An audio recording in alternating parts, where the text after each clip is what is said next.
Thank you, Norberto, for your very kind presentation. I'm thankful also to the Inter-American Institute for Democracy and its executive director, Carlos Sanchez Berzain, for inviting me to share with you the results of research conducted at the Institute in the aftermath of the COVID-19 pandemic. The research examines the makings of narco-states in Latin America, reaching the conclusion that while Colombia and Mexico are the greatest producers of drugs in our hemisphere, neither can be considered a narco-state, as authorities are not part of the criminal establishment that produces drugs. Neither is their economy dependent on the income flows arising from drug production and trafficking. In the case of Venezuela, which is what they asked me to develop today, it's very different, because there you have state authorities conducting drug trafficking operations and a political establishment that facilitates these operations. The country's economy, while relying on oil and to a minor degree on the exploitation of gold and other natural resources, is conducted through illicit procedures that feed back on the traffic of narcotics, people, and forged items. Understanding the operational model is key to defining what needs to be done to confront what to my mind, is the most challenging threat to democracy and economic growth in the region. The building blocks of the Venezuelan model are three. First, the people's discontent with democracy. Second, the rent-seeking economic elites. And then fragile institutions. Let's tackle one by one. The people's discontent with democracy sprang from the exhaustion of the rent-extracting model, which had financed democratic behavior since 1959.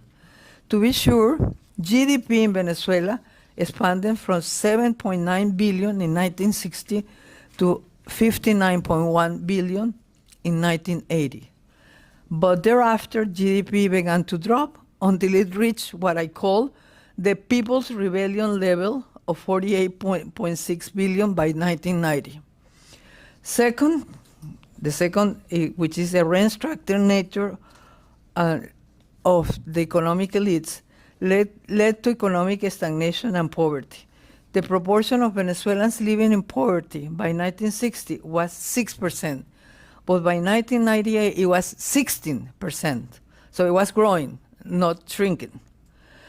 Rent-seeking behavior secures closed markets, impending competition, innovation, and entrepreneurship. People living in poverty then drew the conclusion that the established system was unable to provide the means for them to escape poverty. Many turned then to illicit trades to secure a better living for their families. Detailed drug trafficking became one of the ways out of poverty. Then the third factor, which is fragile institutions, facilitated the political corruption that oiled the wheels of democracy. Businessmen could exact monopolistic prices because they pay politicians to keep tariffs high enough to seal out any competition. The military charged between 5 and 10% over all their procurements. Political parties received generous contributions from businessmen interested in keeping the tariffs high. Public works were too frequently allocated to companies that knew little about the project at hand, but a lot about how to get politicians to obtain projects for them. And all this was played in plain eyesight to an enraged middle class and a desperate low-income families. By the time a correction course was attempted by the government of Carlos Andrés Pérez in 1989, it was too late. Venezuelans were sold to radical change. Hugo Chávez Frías incarnated that radical change. He had tried a coup d'etat, had taken responsibility for the event, and was seen by most of the population to be the person who could do away with the corrupt elites that control the country. But Mr. Chavez had other items in his agenda. He saw himself as the vindicator of the poor and the person who could look at the United States in the eye. Being a military officer, he was familiar with national security threats analysis and identified the drug trade as a leverage to impact the United States policies to Venezuela.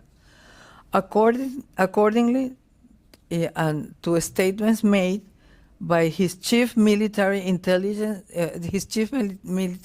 intelligence officer, who's now imprisoned here in the United States, drugs were the means to both weaken the U.S. social fabric as well as to provide his movement with financial resources to expand regionally while buying loyalties at home. And this was said by Hugo Chavez himself to this gentleman who is now in prison here in the United States. So, according to this same source, he instructed the military to cease drug trafficking from the usual handlers, that is, the drug lords from Colombia and Mexico, and his regime took over the drug business from the cartels to carry out under the surveillance of Mr. Padrino and Mr. Cabello. So part one of the Venezuela tragedy was built right there. In 2001, the failed military civic society reaction against Mr. Chavez clear turn towards autocracy pushed Mr. Chavez further into criminal direction. He realized that to secure unending power, he needed to have an army of his own. Two means were used. First, government called upon supporters to register in a militia. Second, the government closed defense pacts with petty organized crime. The gangs assailing low-income neighborhoods became the government's eyes and ears and the whipping tool. And finally, an alliance was closed with the radical and violent guerrilla groups from Colombia whose drug trafficking practices were documented. And to top this ice cream with a cherry, Fidel Castro became the chief strategic officer of the regime. A perfect criminal organization was thus created to secure control of Venezuela, while at the same time to open new avenues of revenue for the regime. With time, the regime in Venezuela saw the opportunity to protect itself from unfriendly governments in the hemisphere by triggering an astounding migration of about 8 million people, or 20% of the population. Hidden among those migrants were some gang leaders directly sent by the government with the mission to exact revenge upon enemies of the regime in the hemisphere. Proof of the pudding is Chile, where one person, a Venezuelan military officer who was on the refuge from the government of Chile was killed. This is of course a very sketchy picture of the Venezuelan regime, but it leads us to believe that the whole hemisphere is facing one of the most dangerous threats in history. As in Venezuela, there is a regime run by criminal intents that has created its own resources to support both economically and militarily, and has metastasized over nations in the region such as Bolivia and Nicaragua, and is working hard to bring Colombia into its realm. It is our assessment that since the times of Port Royal, our hemisphere has not been threatened by transnational organized crime as it is now by the presence of a criminal regime in Venezuela with power to contaminate many other nations. Of course, this needs to address the root causes of the problem.